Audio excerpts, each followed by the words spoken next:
Good evening, folks. It's Diamond with the Oppenheimer Ranch Project and Magnetic Reversal News, bringing you a grand solar minimum update Tuesday, May 28th, 9:30 p.m. Mountain Time 2024. A startup raises $26.5 million for a vaccine to stop cow farts and burps. Holy macaroni. Keep calm. It's boom time. Dallas County issues disaster declaration with multi-day power outage expected. Strong storms hit Dallas County around 6 a.m. Tuesday, prompting tornado warnings in the Richardson and Garland areas, and high winds up to 100 miles per hour were seen across Texas. The tornadoes leave more than 1 million without power this afternoon, and some of that power has come back on. Good news, 609,000 is the current number, with Kentucky and Arkansas following up 31 and 25,000, but still 609,000 without power across Texas. Storms could bring hail and damaging winds and tornado risk later today and tonight. And here is the hail map for Monday, May 27th. 134,695 impacted by 1 inch or larger hail, 325 impacted by gorilla hail. 1 square mile of gorilla hail indeed. Death toll rises to 70. Oh, actually, that's 70 tornadoes reported in 15 states. That's good, because 70, I was like, holy macaroni. Actually, the death toll is at 24 now, 24 dead, devastating communities, according to the latest numbers. And I apologize for that mix-up. Here's the full forecast. Severe weather continues tonight across Texas and Oklahoma. Strong storms across the northern and central high plains Wednesday. Widespread strong to severe storms are expected over much of Texas, the nexus of the Texas, and southern Oklahoma tonight, with damaging winds and large hail. An enhanced risk 3 of 5 has been issued. Click on your county for more information. Scattered strong storms are likely across the northern and central high plains Wednesday afternoon and evening, with large hail and strong winds the primary threats. A slight risk level 2 of 5 has been issued. So, as you can see, pretty moderate as far as warnings on the map. A quick look at the GFS model shows where those storms are right now. Looks like East Texas and Central Texas getting hammered, and those storms over the next 6 hours will move east across Texas and then dissipate. In the morning, some severe weather up in the northern plains as we continue to enter summer, and definitely not a bummer here. Let's take a quick look at the total snowfall. There's going to be some heavy snow falling in Alberta and BC here, as well as looks like Idaho and Montana there. So take a look at that. The snow is still falling across the northern U.S. Seismic update. Ooh, look at this. Big rumbler there. 3.1 just kicking off. Rancho Tehama Reserve. Another quake in Texas at 4.1, frac related. And the quakes continue in southern and North California, northern Mexico. 4.0 in San Vicente, Mexico. Cluster of quakes down here in the Tonga region. Most recent of 4.6. But overall, pretty normal activity worldwide.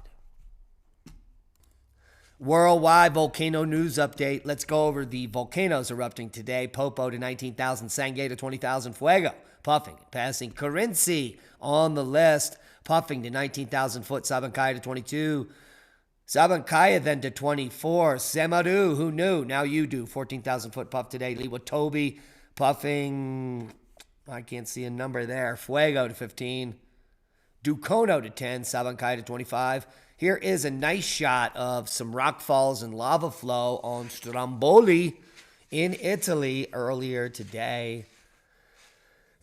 Popo volcano to 19,000 feet. Liwatobi puffing to 7,000. Sangay to 20,000. Ducono to 10. And finishing up the list here, Semaru to 14,000. And that wraps up worldwide volcano news. A quick look at space weather. Since that X 2.9 solar flare, the new active region has been quite quiet, which is good news for us. And it is, in fact, reassigned. Active region 3697 is the new number. And let's take a look at the latest HMI intensity and see how much this baby has rotated around.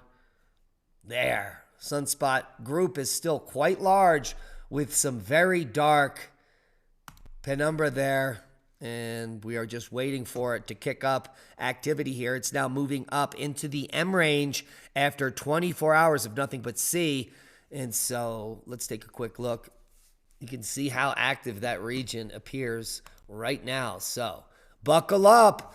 Returning sunspot region 3664 was reassigned AR 3697 and is currently producing a steady dose of minor C flares as it turns back into view. The latest NOAA SWPC update lists 60% chance for moderate M flares, 30% chance for a stronger X flare. AR 3691 in the northeast quadrant, and of course AR 3697 would be the most likely sources for these flares. Here is that 30% X flare potential as we cross our fingers moving into the rest of the week. Venus is far more volcanically active than was thought, according to scientists. And they did have a close-up view here. The CIFS Mons area of Venus with an active volcanic region highlighted in red. They think that there's active volcanism happening on Venus right now. And here's the paper. Evidence of ongoing volcanic activity on Venus revealed by the Magellan radar. And this paper just coming out about a week ago. Oh, that's a month ago now. Okay, so go get it. All the links will be below. Now, a hilarious article from Axios, a startup raising $26.5 million for vaccine to stop cow farts and burps. We can't even make this up. This is not the Babylon Bee.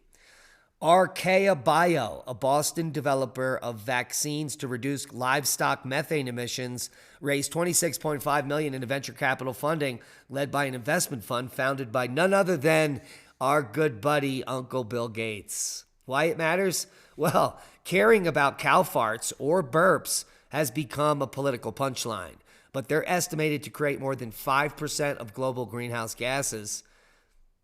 Vaccines could be a relatively low-cost, scalable solution, particularly as food demand increases and the cow fart bags never really took off. Bad news coming from Japanese researchers. Urgent action is needed to address the mass contamination of the blood supply. This article is mind-boggling. Very few people are purebloods on Earth, and if you read this article, the likelihood of you having a side effect from a blood transfusion in a hospital that's tainted with the spike protein because the person's vaccinated is insane. Absolutely crazy. These transfusions could reduce your immune function, the formation of clots and amyloid aggregates, chronic inflammation, and all of the other side effects that the people who got the vax have already suffered. Blood transfusions also give you the risk of autoimmune diseases. It's insane. The entire blood supply is now contaminated. And I hope you bought Bitcoin because according to the rainbow chart, we are about to head up to $300,000 per Bitcoin by the end of 2025. And that's a boom to knowledge. Please share this video. We are Shadow Band. We need your help to grow. Become a Patreon. Support the work we do. We love you. Be safe and hit that thumbs up.